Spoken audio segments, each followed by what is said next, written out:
இந்த 10 நாள் உற்சவத்தில் பிக்ஷாட்டனோத்சவம் ரொம்ப விசேஷமான ஒன்று.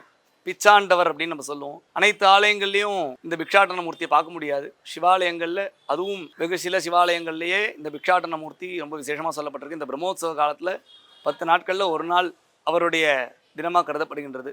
தேரில் சுவாமி போயிட்டு வந்ததுக்கு அப்புறமா இந்த பிக்ஷாட்டனோத்சவம் நடக்கும். ரொம்ப விசேஷமான அவதாரம். பார்ப்பதற்கே நமக்கு பயம் கொடுக்கக்கூடிய வண்ணம், பயத்தை அளிக்கக்கூடிய வண்ணம் இந்த சுவாமி இருப்பார். அவ்வளோ அதிக்ரூரமாக இருக்காரே, நம்ம பார்த்தாலே பயப்படுற மாதிரி இருக்காரு இந்த சுவாமி அப்படின்னு சொல்லிட்டு நம்ம கவலை கொள்ள வேண்டாம்.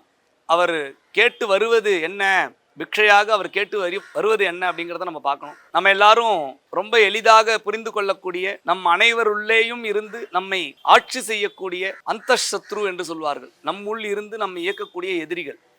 வெளியில 100 பேர் இருந்தாலும் 1000 பேர் இருந்தாலும் நமக்கு எதிரானவர்கள் அப்படின்னா நமக்கு தெரியும். இவங்க நம்மளுடைய எதிரி, இவங்க சொல்கிறத கேட்கக்கூடாது, நமக்கு எதிரான வேலையை தான் அவங்க செய்வாங்க அப்படின்னு நமக்கு தெரியும். நம்முள் இருந்து நாம் அறியாமலேயே, அந்த அறியாமையினால் என்ன ஆகும்னு கேட்டீங்கன்னா, இந்த காமம், குரோதம், லோபம், மோகம், மதம், மாத்சரியம் என்று சொல்லக்கூடிய 6 விதமான அந்தசத்ருக்கள் இருக்காங்க.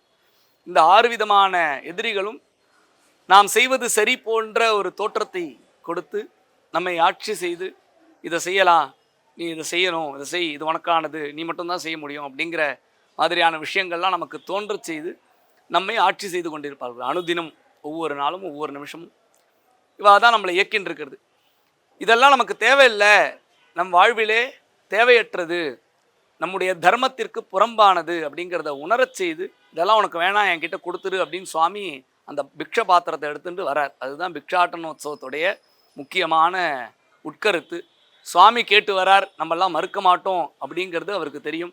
ஒருவேளை பக்தியின் பால் நம்ம அதை கொடுக்கலை, பக்தியினால் நம்ம இதெல்லாம் வேண்டான்னு விடலை அப்படின்னாலும், அவரை பார்த்து அந்த பயத்திலையாவது விடணும் அப்படிங்கிறதுக்காக தான் இந்த மாதிரியான ஒரு ரூபத்தில் சுவாமி வரார்.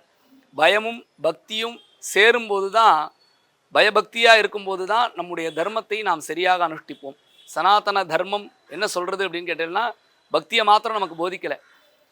ஏன் திரும்ப திரும்ப சுவாமிக்கிட்ட பயப்படணும்? சின்ன வயசுலேருந்து சொல்லிருப்பா, சுவாமி கண்ணை கொத்திரும், இதை செய்யக்கூடாது, இந்த நேரத்துக்கு இதை செய்யக்கூடாது, மாலை பொழுது அழித்து அப்படின்னா அதில் சில விஷயங்கள் தான் செய்யணும், காலையில் இந்த நேரத்துக்குலாம் எழுந்துடணும் அப்படின்னு சொல்கிறதுக்கான காரணம்லாம் என்ன அப்படின்னா, இதை செய்யும்போது நமக்கு தர்மம் அப்படிங்கிறத நம்ம உணரணும். அப்படி உணரணும் அப்படின்னா, இன்னொருத்தர் சொல்லிருக்கா அதுக்காக நம்ம செய்கிறோங்கிறது இல்லாமல், நாம முன் வந்து அதை அனுபவித்து உணர்ந்து செய்யும்போது இந்த பயபக்தி ஆகப்பட்டது நமக்கு எல்லா விதமான திருவுருளையும் கொடுக்குறது.